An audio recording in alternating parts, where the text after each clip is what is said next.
Coming up in this episode of the KickCast, building blocks take a curve, a shower head that turns your own shower into a spa, and I'd LifePrint that. So sit back and relax. It is time for the KickCast. Hey everybody, it is time for another episode of the KickCast. I am Ktdata, and joining me is a man who loves to shoot video so much that he's even willing to play a video game that shoots video.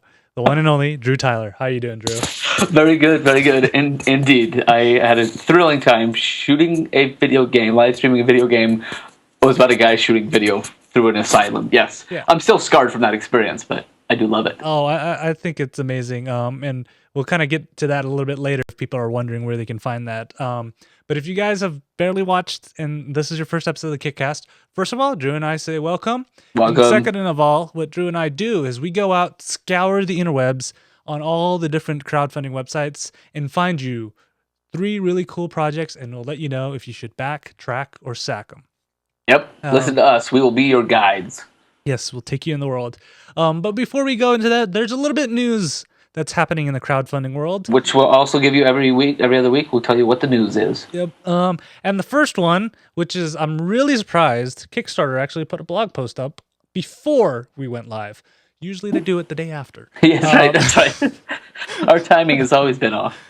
So this is actually cool. It's a real quickie on there. What they all they did was went on Google Maps and then put up and pinned all the areas that have had crowdfunding projects. So these are actual restaurants you can go to and eat, and they've been successfully funded through Kickstarter in one shape or form. There's actually one here in Utah, Drew. And they're all restaurants. They're restaurants, bakeries, places you can get noms, some kind of consumable on there.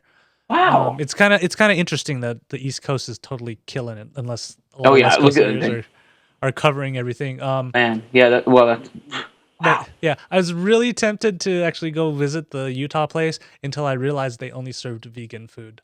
And as a person who's pro-bacon, I need protein and meat. And interesting enough, they I have to go back and look at this project. They only raised $8,900 from 150 so people. That's interesting. I mean, I'm sure you need a lot more than that to start a eatery, but I'm interested to see what exactly they were doing. But this is a cool map. Wow. Yeah. This would be worth a road trip to go pick a handful of these and just make a full road trip of eateries that were funded on Kickstarter. That would be so cool. And then we can make a documentary and then fund it on Kickstarter. Yeah, yes. So fund us to go visit. It was just so meta, and then people will back it, right? This is beautiful. Yes. Anything that has the word sugar in the title, I'd go there. All right, I'm gonna spend too much time on this. That's some fantastic news. Yeah, so that's a Kickstarter eatery map. If you really want to go see it, check it out on the Kickstarter blog, or just head on to KickCast, and there's a URL to it right there. Yep. All right, so Drew, one thing that we like to do is kind of give out tips, tools, things that project creators can use for it. And one of the most important things is how are you going to fulfill your stretch goals or your goals and your fulfillment prizes. Right, because most of the time your project is like, that's the love. That's what you have a passion for. You don't want to be messing with shipping things out or keeping track of who got what. So. Yeah, licking stamps and whatnot. So there's a company out there named Fulfill Right, and they are actually a fulfillment service. So they don't just do crowdfunding projects. They actually do flash sales, mobile sites and whatnot on there. But they do have experience in doing crowdfunding. And what I like about it is that they kind of take care of everything. They actually can consult, and they've actually done enough crowdfunding projects where they kind of have an idea on what they can do. The 2 main things they support are Kickstarter and Indiegogo. They even have the ability for you to upload your backers information to their website, so they can just take care of that. And so brilliant. Yeah, so much time is spent on keeping track of those things, or getting all the requests from all your backers. This is a no-brainer. Somebody like this to do it for you. Yeah, and I love it. It includes free storage and discounted shipping with order fulfillment. So that's one thing people don't think. Where am I going to store all this stuff once I get it? I noticed that. There's been a few that I've backed that I follow their tweets, and they said, yeah, I have 3 pallets in my New York apartment. Pallets full of books that they had ready to ship out, and they are the ones doing most of the shipping. Yeah. So I love this idea. They've made it easy. So if you guys are kind of interested in figuring out a way of fulfilling things without having to do it yourself, check out Fulfillrite over there. And I just think it's a helpful tip. I actually told somebody about BackerKit the other day on on that, and they're like, "Oh, this is amazing." Yeah, and it's funny because this crowdfunding is still kind of, I wouldn't say it's new, but it's still, there are still people out there that are like, what's this? And when they find it, they get an idea. Oh, what if I could crowdfund this? And they almost have to know somebody who knows the ins and outs to find this type of stuff so that they can successfully pull something off. Yep. And then so one last thing about project backers and stuff is, most of the time you use Kickstarter, they use Amazon payments. But if you use a service such as Indiegogo, and I think a couple other ones, they use PayPal. PayPal today, I think, or today or yesterday, just barely put out an update on their on their policies. And what they actually say on there is that you can use PayPal as a payment processor for crowdfunding projects, but you must explicitly mention in your project that you're not guaranteed a reward on your projects.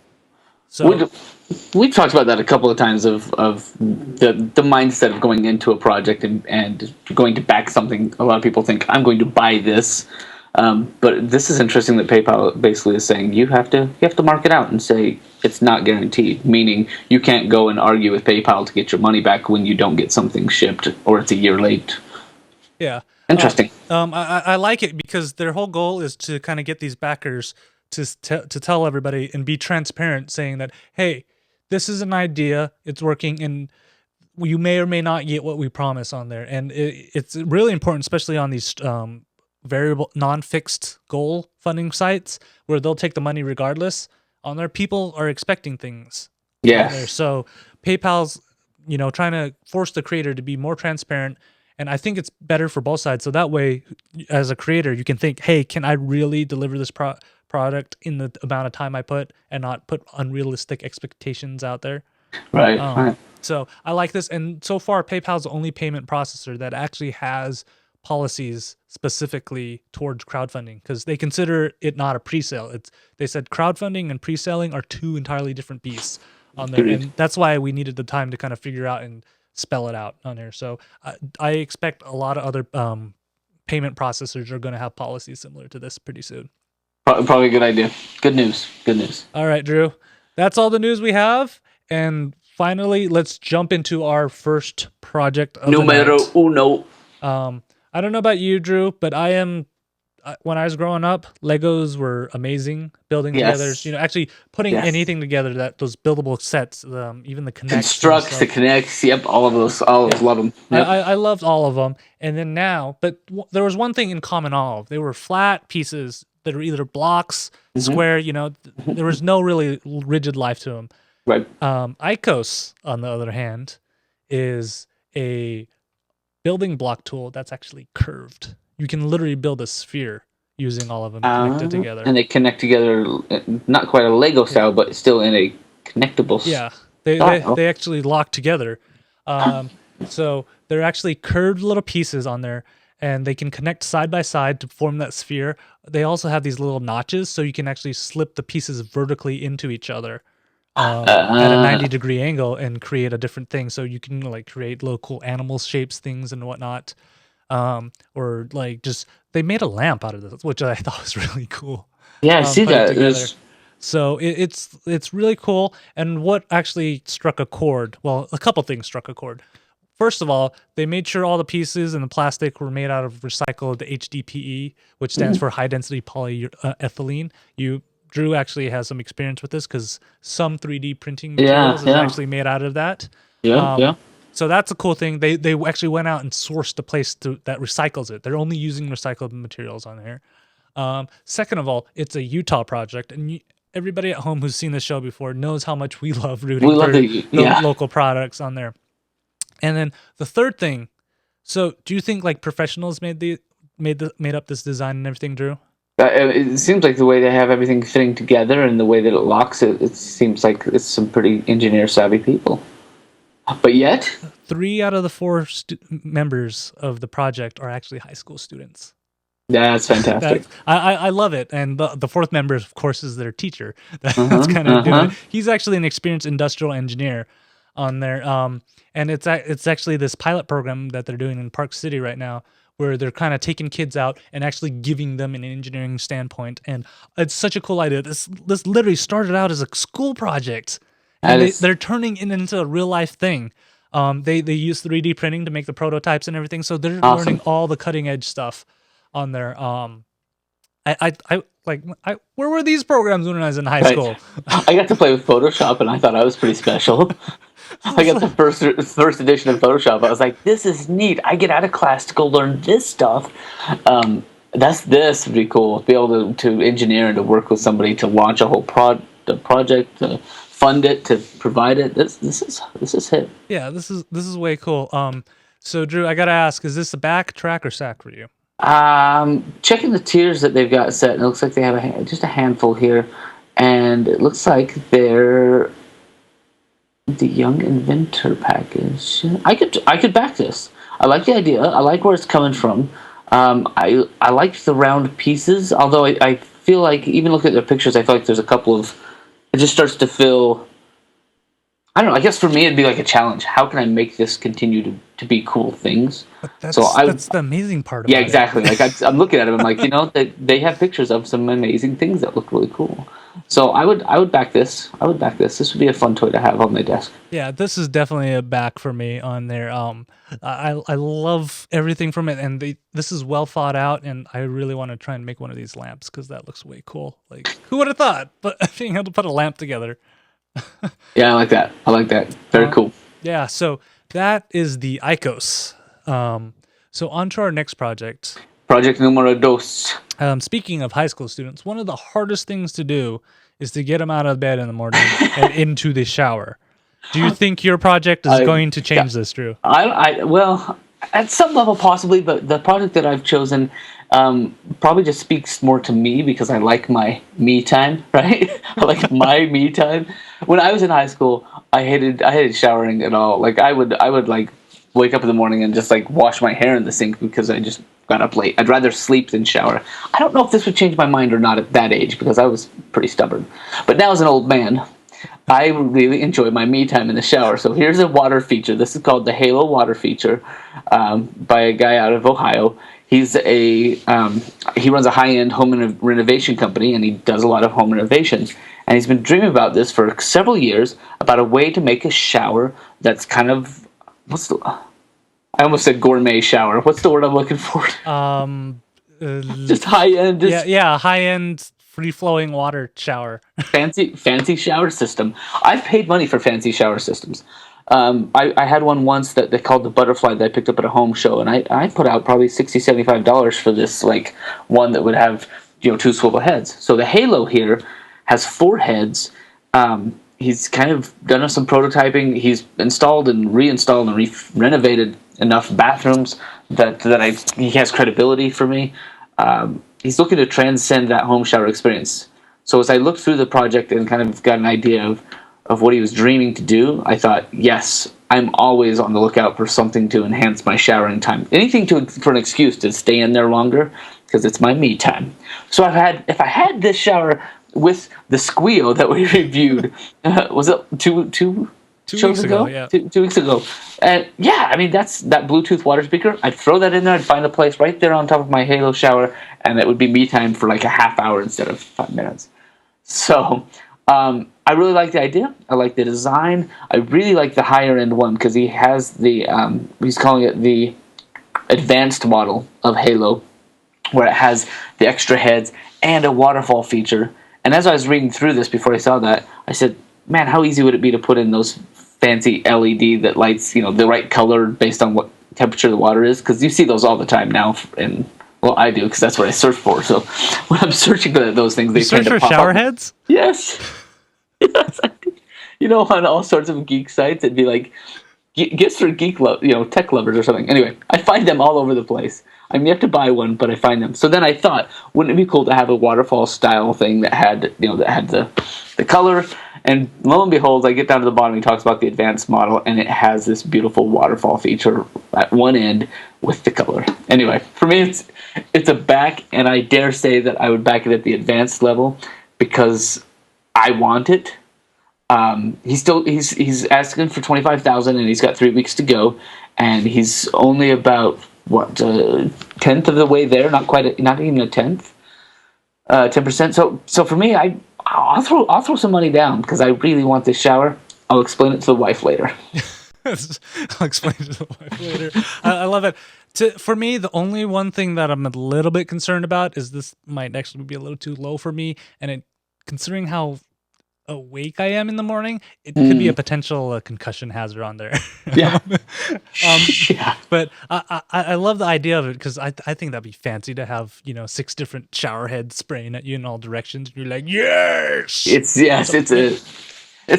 like a spa treatment, and you got to pay money for that. So to have it every morning, and I might even change to showering at night with something like this, just so I could use it to like melt the day away, as he says. To use it as like a reward. Hey, you made it through the day. Go ahead and have a shower. Or twice daily. Or twice a day. Yes, that is my next thought. Get showers. Yeah.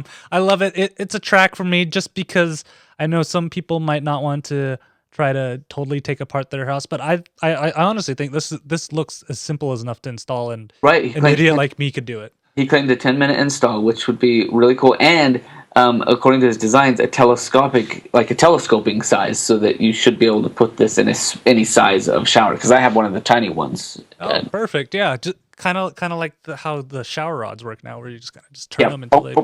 So that'd be interesting. I'm genius. Questions, but I love the idea. So Halo water feature is a back for me. Okay, so Drew, you're talking about as you're getting older and everything. One of the things that you and I, people might not believe this, but I do remember these.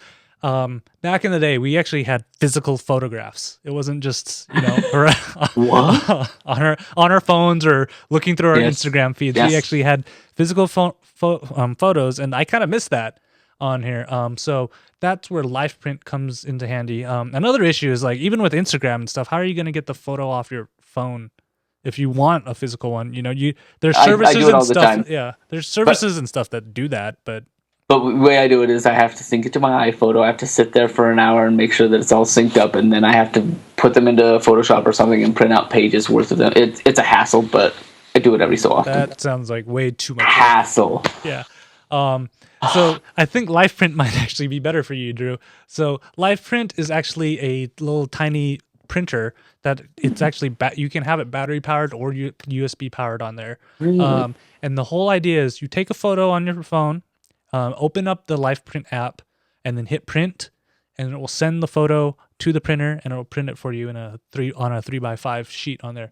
So it takes about 60 seconds to do the whole thing, and people are like, wait, how is this innovative? We've seen things. I mean, I've seen at CES where they had that NFC thing where you just tap the printer and then it sends a photo over and prints it for you. Sure. But this does not require you to be on the same network. You don't have to be using the same Wi-Fi. You don't even have to be in the house. As long as you're both connected to the internet, it will do it. So I could go off to some sort of event or something. I could snap a shot instead of just texting it to my wife. It could be one that I really want to keep, and I could have it print out. Yeah, right there in the home. And the nice part is the app doesn't limit you just from pictures that the app takes. Mm-hmm. So you can go add your fancy borders, your hipster overlays, add a note to her on there saying like, I love you, honey, and then send it to her, and then she'll have it right in her hands within a minute. Wow. See, I like this. I like this a lot. Yeah, and they're actually building a full system to go along with this. They have kind of a follow system. So say you have one and I have one, I can follow you on the app, and then you follow me, and then we can send each other pictures that way. Or if, the day Drew becomes a celebrity and just leaves me in the dust. Yeah, someday. He's going to post up all these glamorous pictures, and I'm going to print them, and then I'll walk around. See, I used to know this guy, but he sold me out to Hollywood, and now he doesn't even acknowledge that I'm around. I'd never go to Hollywood. On that.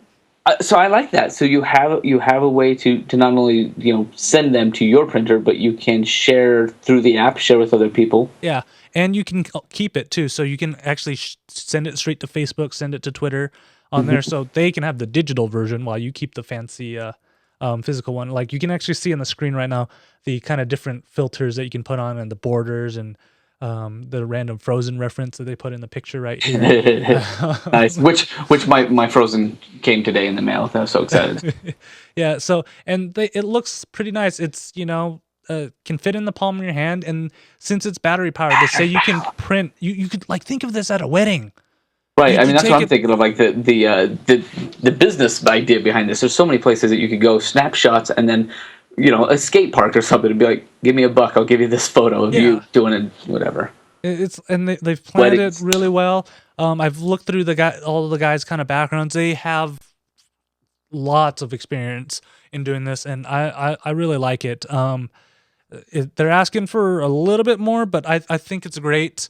So Drew, would you backtrack or sack this? Oh, looking at the tiers, they're still, wow, they're getting started. I can see some speed happening here if this gets picked up. I mean, they've obviously been covered by some larger press places. Why did I backtrack or sack? I love the idea.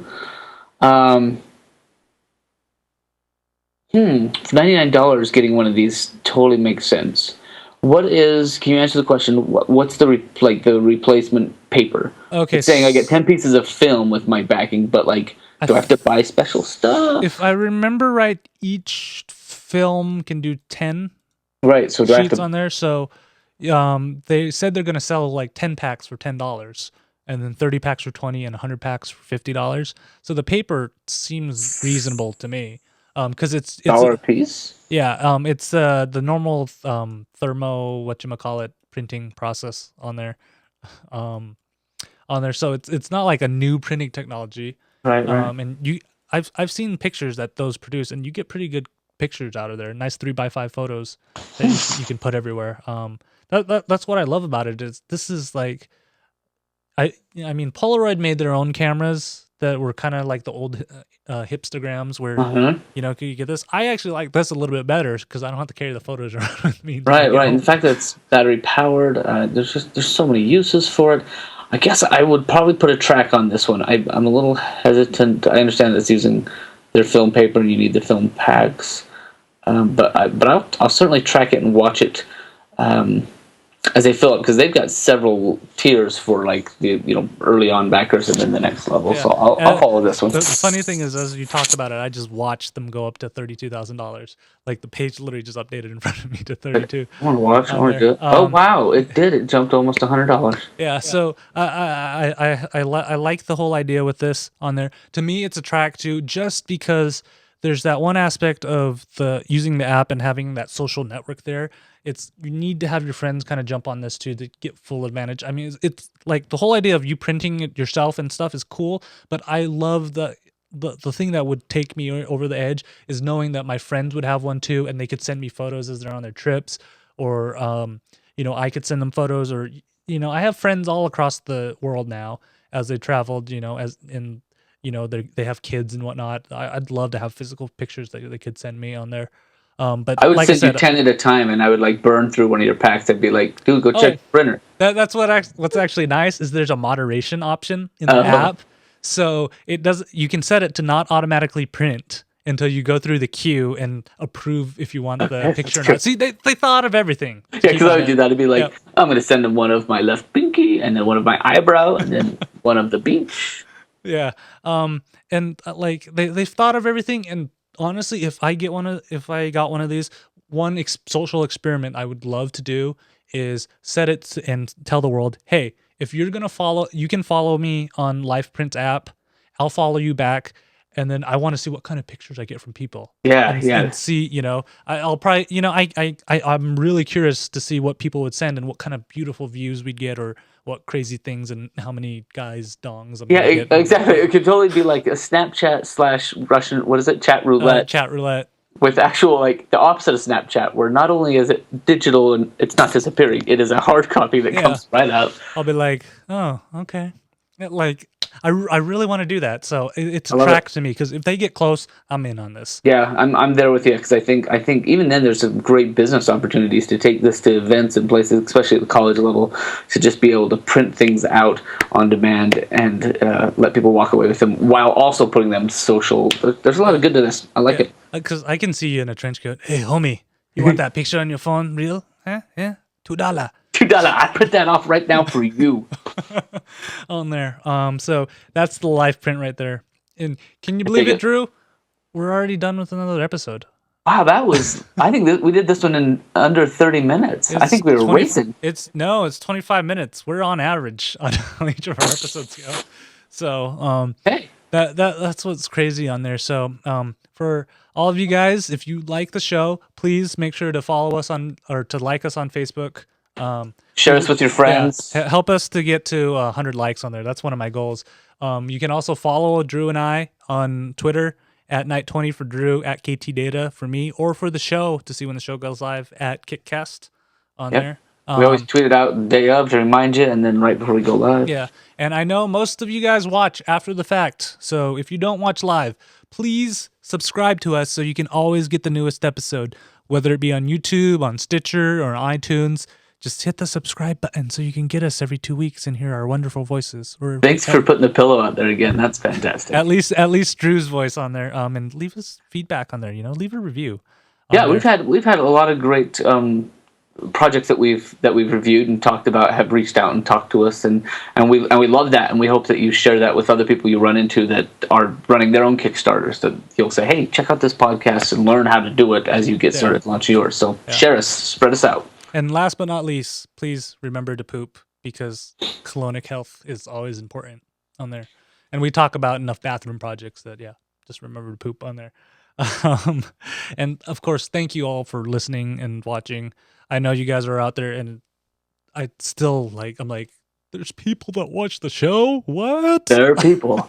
There are people. And then Drew, thank you so much for always taking time out and doing. I know how busy you are. My pleasure. You're always running around. And I'm getting busier. Yeah, and you keep on picking up projects. I mean, we kind of hinted at the beginning of the show. Tell everybody about your most recent project. Okay, so and I do a podcast now with a couple of guys that's kind of PlayStation centric, and we host it right there on ktdata.net. And so we decided in our podcast, and we're 4 episodes in, and we decided to play Outlast because we talked about how scary Outlast was for the PS4. So we thought, let's get a bunch of people together and record ourselves jumping and getting scared.